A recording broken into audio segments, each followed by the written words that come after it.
Cops and Crooks. Almost failed action figure line. Now, I don't think it failed. I think it did pretty good. Them things cost you an arm and a leg now. I know I've been doing a lot of videos on this stuff lately, but they're coming back. They're bringing them all back. I'm interested in how the design's gonna be. Like after they're all gonna have separate designs like the original models. We'll see. But yeah, I don't think it failed at all. This series of videos will be a closer look at action figure lines that were close to becoming a failure in the toy market, but ended up hanging in there, making mediocre sales. Today we take a look at Hasbro's Cops and Crooks almost failed action figure line with Cops. Junkman. Hasbro was no stranger to tie-in toy lines from cartoon series, as they had huge success with Transformers, G.I. Joe, and other toy lines. In 1987, Hasbro was looking for a new line of action figures that could go along with the TV cartoon series. Work started first on the toy line, after Hasbro saw concept drawings from a toy design firm called Cops and Robbers. Liking the plan, but not really some of the concept work, Hasbro worked along with the firm to come up with a new, better plan. Fearing that some other rival toy company might hit the market with a line of Cops and Robbers named action figures, they worked the toy line under a secret code name called Spock, was with just Cops spelled backwards. After redoing things, only two of the original figures were kept. That would be the cop known as Highway and the evil crook, Big Boss, who looked a lot like Spider-Man's foe, Kingpin. Told the you. toy designer Bart Sears worked on the Highway and the... I've been said that. The man looks like Kingpin. Shit. I can't go get him now because he's in a box somewhere back there, packed up. But the 94 Spider-Man one, he had the trench coat or the white coat and the dress pants. I'm telling you. I mean, he didn't have no silver hand, but and he's bald. The only difference is he's bald headed. Yeah, because I remember I had the Big Boss. Like I said it before, I said it in another video. He looks like Kingpin with hair. Evil crook, Big Boss, who looked a lot like Spider-Man's foe, Kingpin. As toy designer Bart Sears worked on the design for the Cops and Crooks action figure line, Hasbro was meeting with animation studios for a cartoon to be tagged with the release of the figures. Hasbro would strike a deal with Dick Animation City for a cartoon series. For that series, the end Crooks would be dropped from the title, with the cartoon series only having one word, Cops. The action figure line was made up of two sections of figures. The good guys known as Central Organization of Police Specialists, or Cops for short. The other figures would be made up of the bad guys, or in this case, Crooks. A backstory was set up for the cartoon and toy line.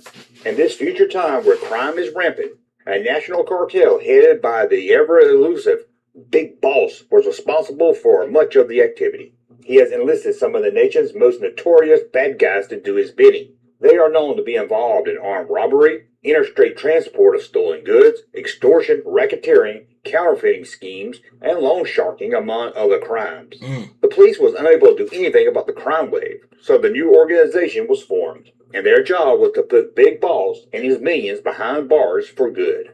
In Series 1, there were 7 cops.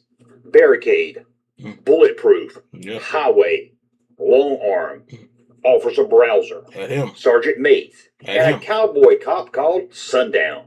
For the Crooks, there was Berserko, Big Boss, Buttons McBoom Boom, wish I had that figure, Dr. Bad Vibes, and Rock Crusher. The toy line hit stores in 1988. I remember when I was getting older then, I didn't even care. There was an old school toy store in Jersey called Winston's. That store was old, but it had a lot of the classic stuff. There actually was 2 toy stores. There was Winston's and Heroes World. About walking up there, this was bad. No, about walking up there at 7, 8 years old, no business, and getting a good ass whooping when you came home. No about that. I had no business walking up there. And anyway, they had Rock Crusher and Berserko. Remember that. And this must be clearance price. Look at these prices. $1.48. We're really trying to get rid of this stuff. $1.48. The $7.79. That's like a clearance price for the day. But You know, they were like the bigger version of G.I. Joes, and posable and crap.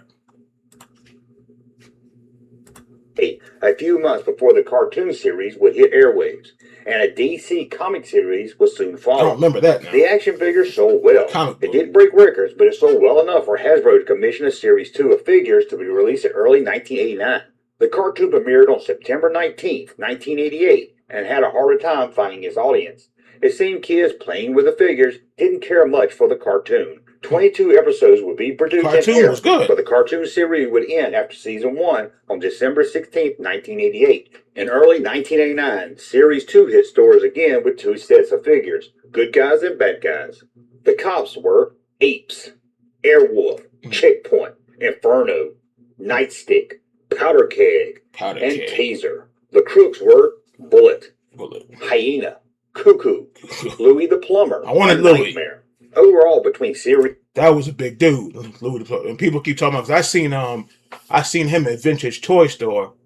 Somebody bought him, but both of his arms were broke. I was like, damn, what the hell? Because the video I was watching the other day, the guy said people always talking about for some reason that dude's arms always up. I mean, he's the man's he's Diesel, but those arms I keep breaking off. Crazy.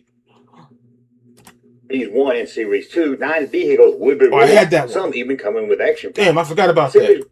Louie the Hold on, Plumber let me go back. and Nightmare. Overall, between Series 1 and Series 2, 9 I think that was the first vehicle. Because remember, I had that. It came with the figure. Forgot his name. Probably say it in a second. Yeah, I remember that vehicle. One's on the back, and you open up the vehicle and it put another figure in there. I think I got that from Winston's too. I think. Yeah. So it was Rock Crusher, Berserker, and whatever this guy's name is. vehicles would be released, some even coming with action figures. Yep. Series 1 sold well, and stores were ready to order Series 2. However, the new of the toy line had wore off with Hasbro, and they were now sinking all their money into their next big thing, Air Raiders. Expecting it to be a huge Don't remember hit, those. Hasbro does what they still do today. They overproduce Air Raiders and flood the market. As for Air Cops and Raiders. Crooks, they produced just enough to fill the second round of orders. Air Raiders would fail, and Hasbro would have huge reorders for the second series of Cops and Crooks that they couldn't fill. There was no time to start up production again. That would take months or more, with orders not being filled until probably the end of 1988. With no real option left, and with a lot of stores upset that they couldn't even get Series 2, and those that couldn't get more to meet demand, Hasbro pulled the plug on Cops and Crooks and canceled the line. Although the Series 1 sold well and Series 2 did get produced, Hasbro didn't believe in the toy line and ended up upsetting retailers, Come on, Hasbro. causing the line to die off too soon, making this an almost failed action figure line.